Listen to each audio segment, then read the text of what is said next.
Hi everybody, welcome back to video 2. In this video, we're going to apply what we learned in the first video. We're going to take these two dynamics of the mind and body, which I call the natural tendency of the mind and the mind-body coordination, and we're going to apply it to meditation. You're going to have to apply it to the type of meditation that you do, since this is a recording and not an interaction like my live class would be, where I introduce all of the facets of this. But to give you an introduction of what this course is about, I'm going to try to do a broad stroke of the different types of meditation and what these types of meditation employ and whether they work with these natural tendencies or actually work against them. And then you can judge to see whether you need to alter the type of meditation that you're doing or possibly alter how you're doing your meditation and how you're responding to your meditation. But once again, since it's just a one-way communication, I'll try to throw it all out in a broad stroke, and you'll have to extrapolate how that would fit into what you're doing. I guess the best place to start is what you think meditation is, what it's for, what the benefits are, what the goals are in meditation, what you're trying to attempt to accomplish in meditation. Many people just meditate to have deep relaxation, so their goal is to relax. If they're employing a meditation that involves a lot of thinking, then their mind is going to take them into all kinds of thoughts and they won't relax. If one wants to relax, one needs to slow down or reduce the mental activity, which would be an inward stroke to fight to get to the source of who you are, which is pre-thinking. If one's purpose for meditating is to actually go for, not for relaxation, but to go to contact, to experience the true nature of who we are, then that meditation is going to require that we not get involved in meditations that involve contemplation or concentration. Because what's happening here, for us to get to the source of our thinking, we have to transcend thought.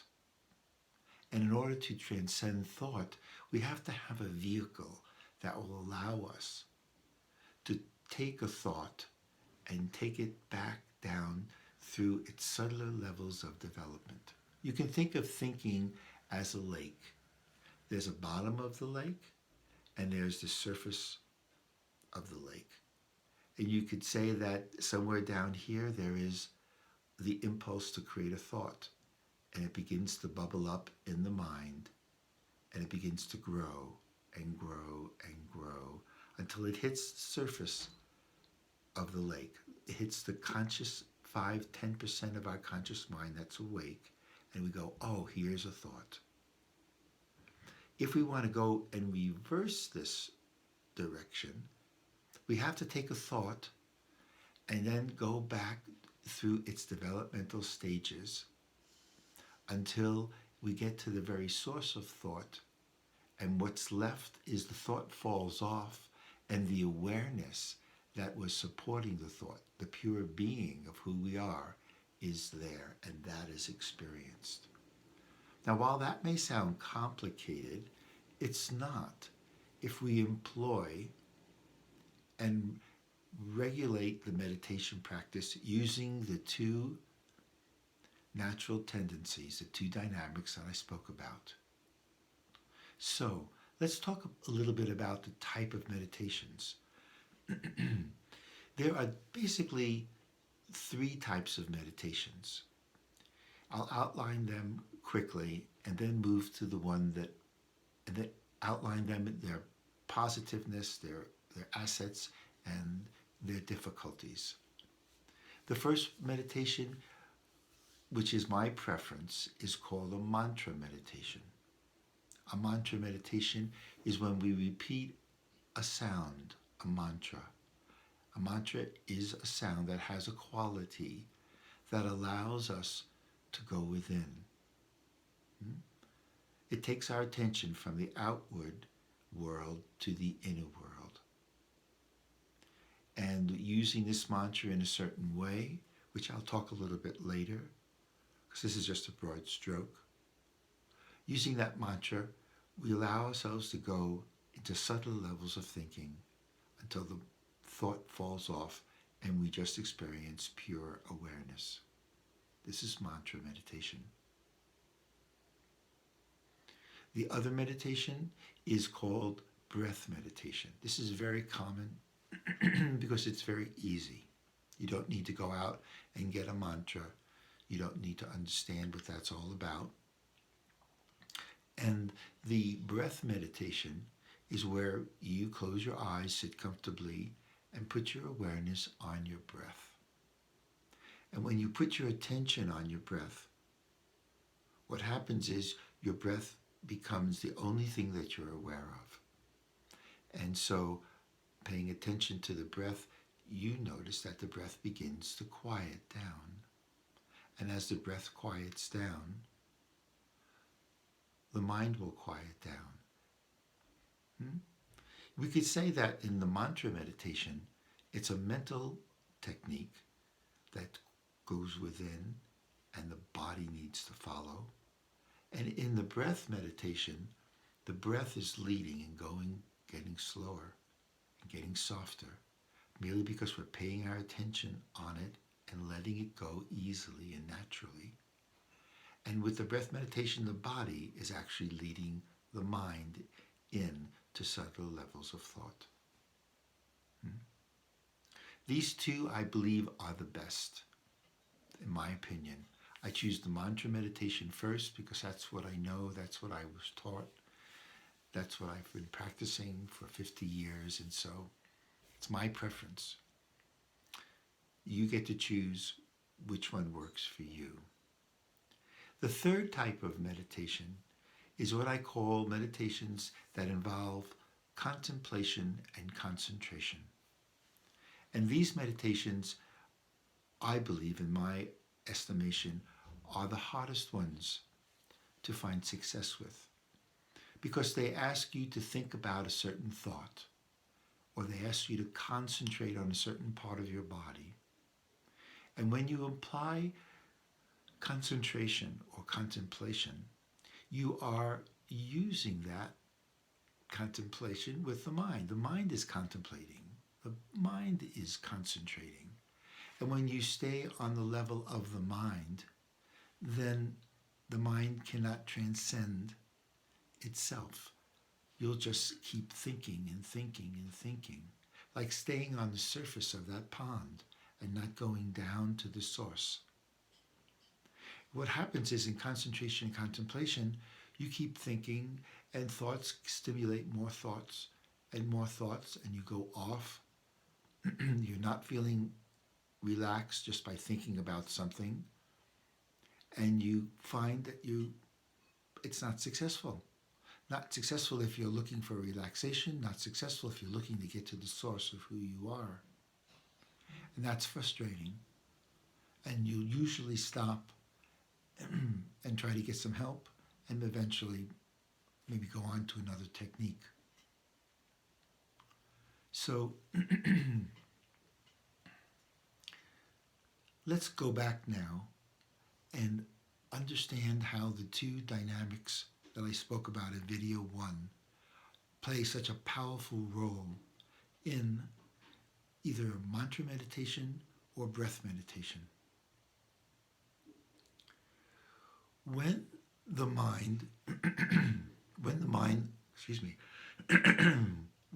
leads the body, what happens is the mind goes within, but what directs the mind to go within? Why would the mind go within when it can go without? There is this There is the power of the natural tendency of the mind. And knowing this, you will know and you will understand in your meditation when you have difficulty going within. Now, the natural tendency of the mind says that the mind will go to greater fields of joy and happiness naturally, easily, effortlessly. You see it in your daily life. When we're meditating and we close our eyes and say we do a mantra meditation, the mantra, if chosen for you correctly, will allow you to, through its sound quality, to focus within and begin to go within. The mantra is a thought, but the way one uses a mantra is very important. The way one uses a mantra allows the mind to go within. Once the mind travels within, the natural tendency of the mind takes over. Because when you go within, you're pointing now down to this source of thought, this powerful state of being, this essence of who you are. This essence of who you are, as we spoke about a little bit in video 1, is filled with powerful love, intelligence, clarity, energy. It's very attractive, those qualities. And when the mind goes within, using a mantra, it naturally will want to go within. You don't need to force it. You don't need to concentrate to get it. You don't have to move it. You just have to start the mantra. Allow the mind to go within, and it will go within successfully to the source of thought on its own nature. It's natural and it's easy. Think about that. It's natural and it's easy.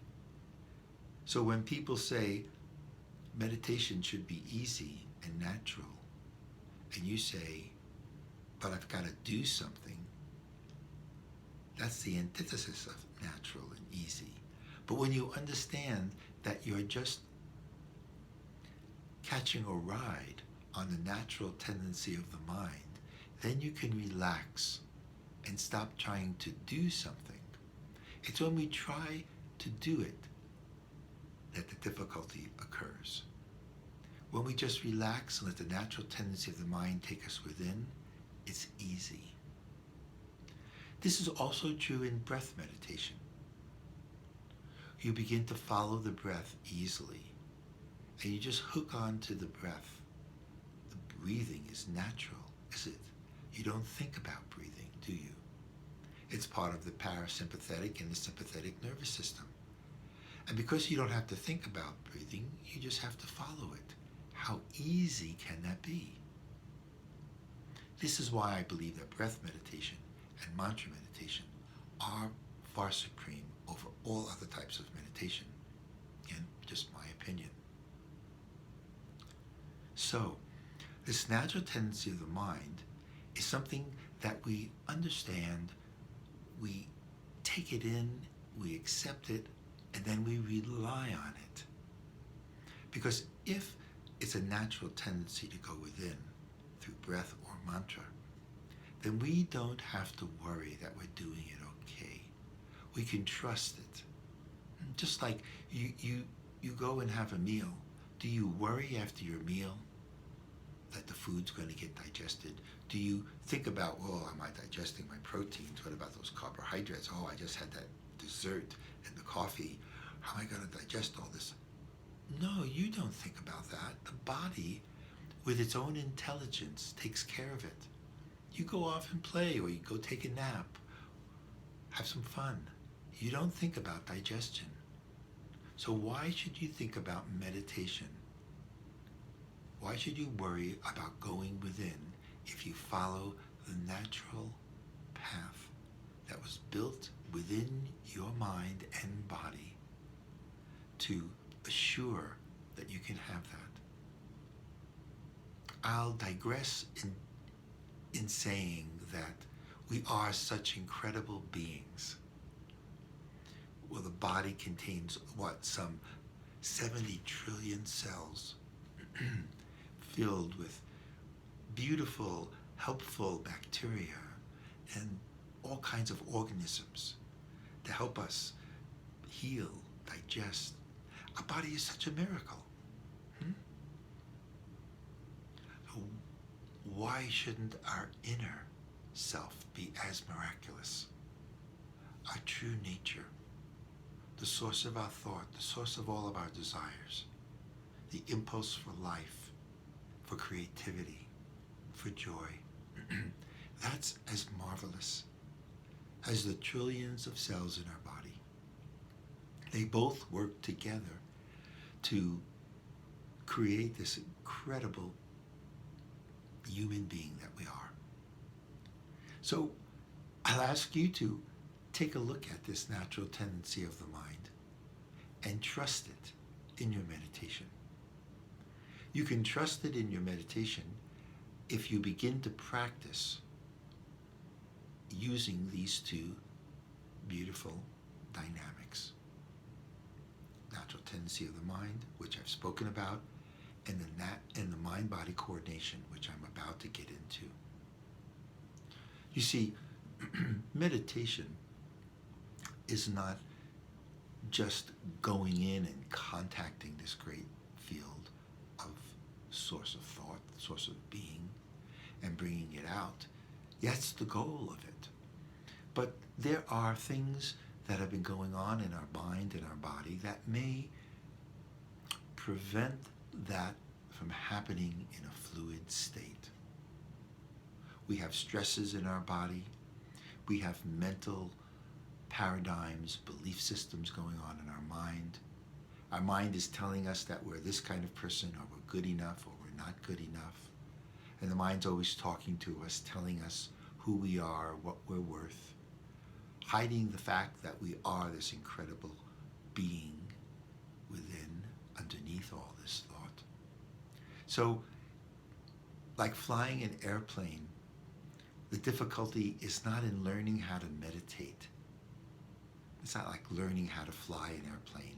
It's knowing what to do when things go wrong.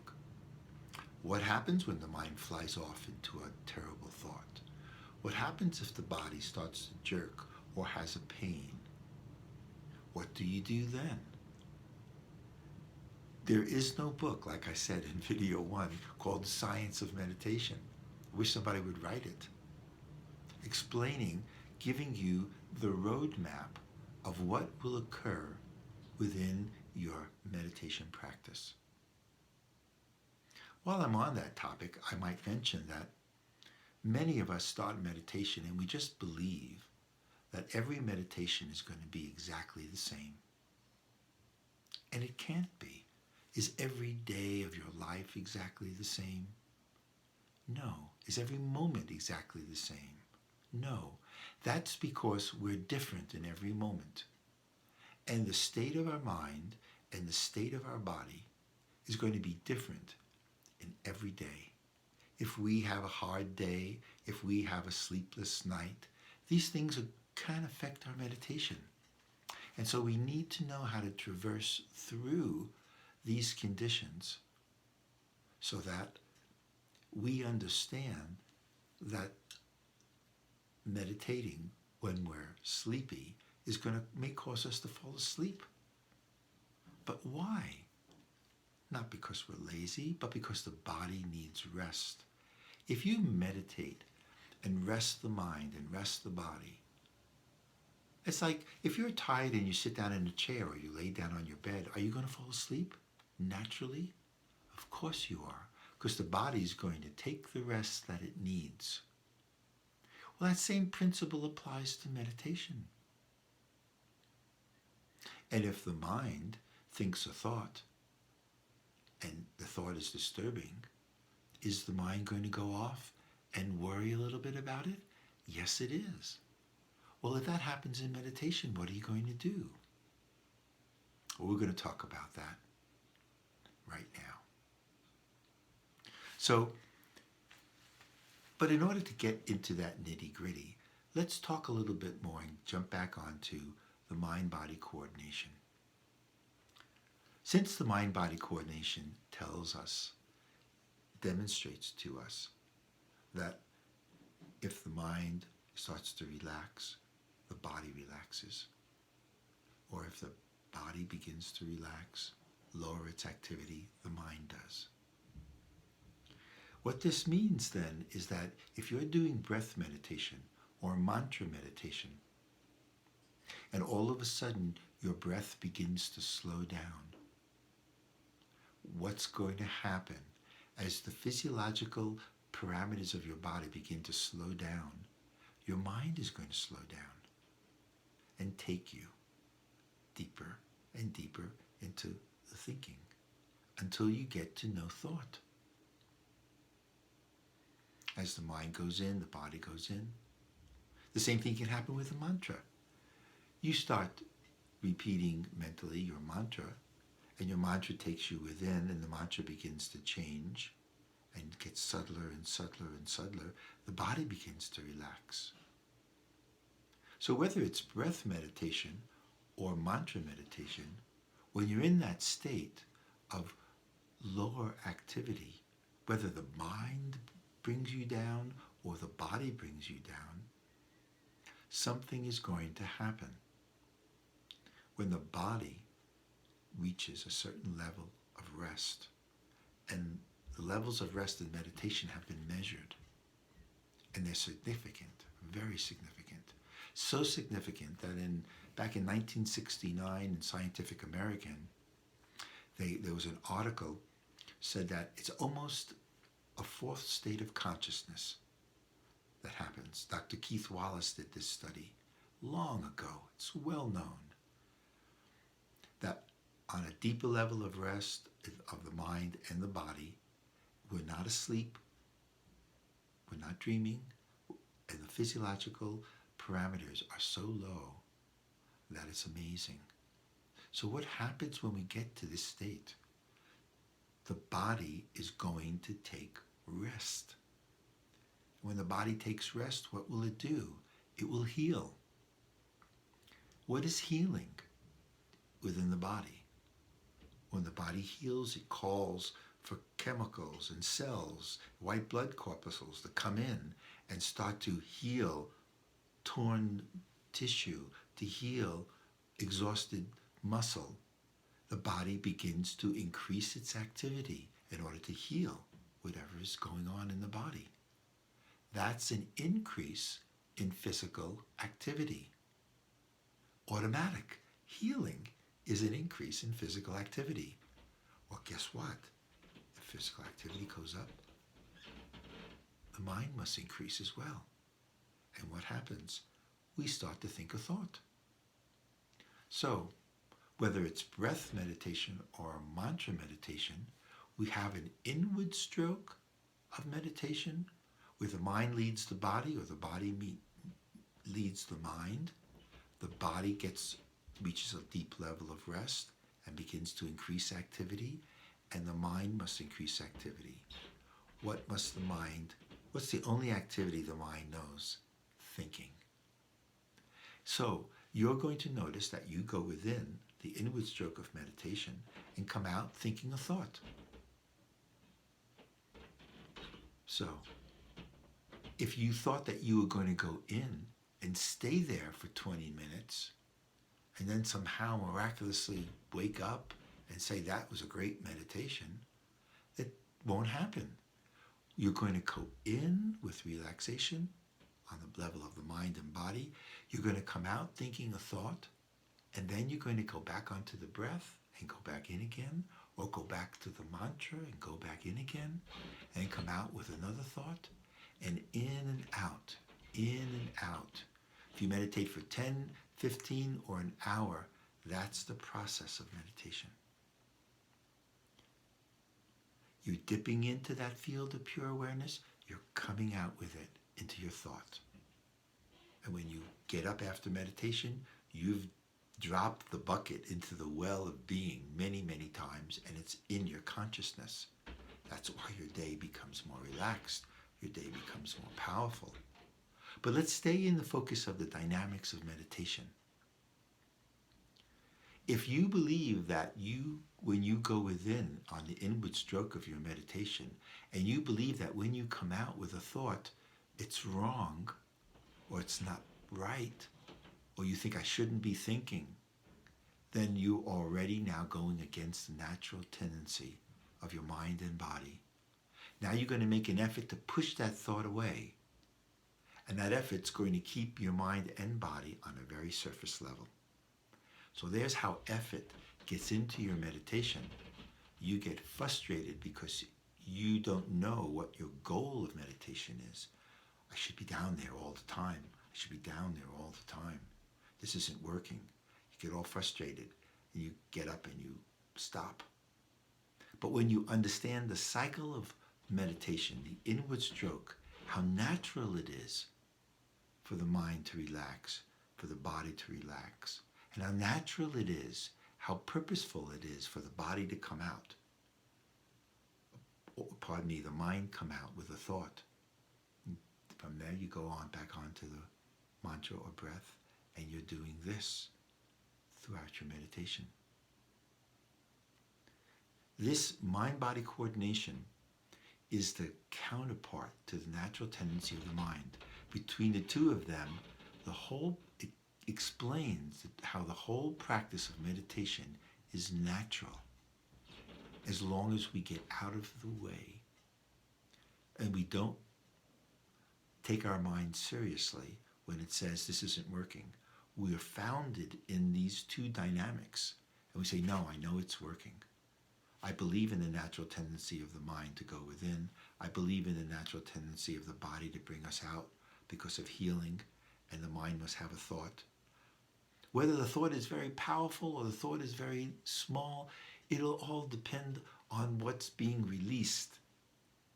If you understand that you go into meditation with a mind that needs to heal belief systems, a belief in that you're a mind, that you're a body, and that the body needs to release its tensions and stress, poisons, or whatever is going on in the body, illnesses, you believe that this cycle is so natural, then you'll never worry about whether you're meditating correctly or not.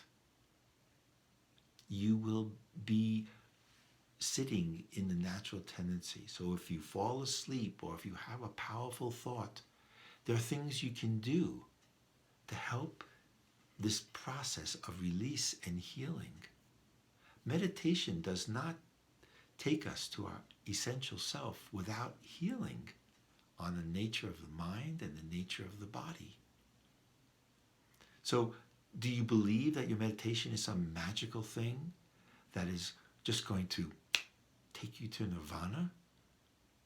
Or are you going to be very basic in your understanding that the body will need to heal in order to exhibit and hold this nature of the being, and your body will need to be rested? In order to bring this clarity out into your conscious mind, there's some healing that needs to go on. And the natural tendencies of the mind and the body regulate the naturalness of your meditation and will ensure, as long as you step out of the way. I solely really recommend that you listen to this video a couple of times, because it may be introducing some very new ideas about the purpose of meditation.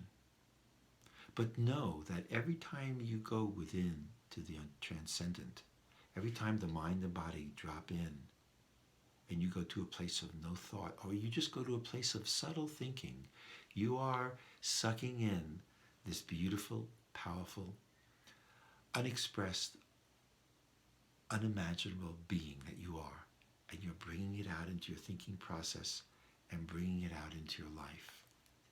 And with regular practice, this true nature will eventually dawn into your day, into your conscious mind, into every minute of your waking day and every minute of your sleep. But you need to be consistent. You need to be regular in your practice. And how can you be regular when the terrain is always changing. Oh, there's this thought. Oh, there's this sensation in the body. And what do I do when this happens? And what do I do when the thought is so powerful I can't get back to the mantra or breath? What do I do when that sensation in the body is so powerful that all my attention wants to go there and not on the mantra? There are things that you can do. When a thought is very strong and powerful and you can't get off it, go to the body and do a body scan. Feel the body. Say, where is the corresponding physical sensation that's creating this thought in my body? And you'll find some ache, some pain, some twinging, some tingling in some part of your body. You put your attention there. Your attention is very powerful. And when your attention is there, you'll notice that your attention is so powerful that that physical sensation will begin to subside. Now try to come back to the breath. Now try to come back to the mantra. You'll notice that you'll be able to come back because the stress has been released. The mind is now released to go back and take another dive into the transcendent. This one maneuver has saved my butt so many times in meditation over the last 50 years. It's very powerful, and I recommend it that you take a look at the meditation that you're doing right now and see, is it suiting you? Is it a meditation of concentration, of contemplation? Or is it a meditation that will allow your mind and body to go beyond thought? The answer and the solution to everything is going beyond thought, going to the source of thought. If not, then you might want to change your meditation. If you are practicing a mantra meditation or a breath meditation, make sure that the way you're treating the mantra is not holding it back from going to the source of thought. Allow your mantra to change. Allow your mantra just to change with the different levels of thinking. If you're forcing your mantra can't change, your thought process can't go deep, and your body can't follow and get the rest that it needs. If you're not doing any of these, then contact me and I'll help you create a meditation that works for you. Some people are more attuned to working with the mind, say using a mantra.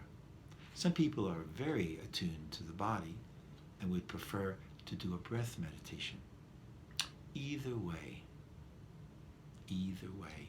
find the one that suits you, your nature, your personality, and stick with it and rely on these natural, dynamic, fundamental processes of the mind and the body